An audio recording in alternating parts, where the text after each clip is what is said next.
You ask Tiger to calculate.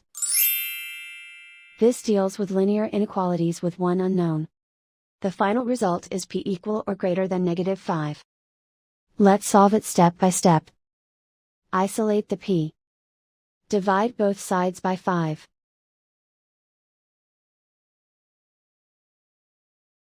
Simplify the fraction.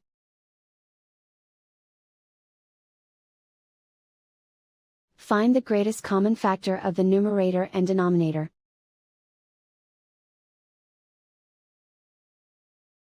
Factor out and cancel the greatest common factor.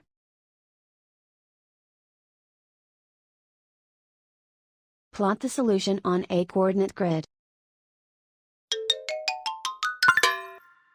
And so the final result is p equal or greater than -5.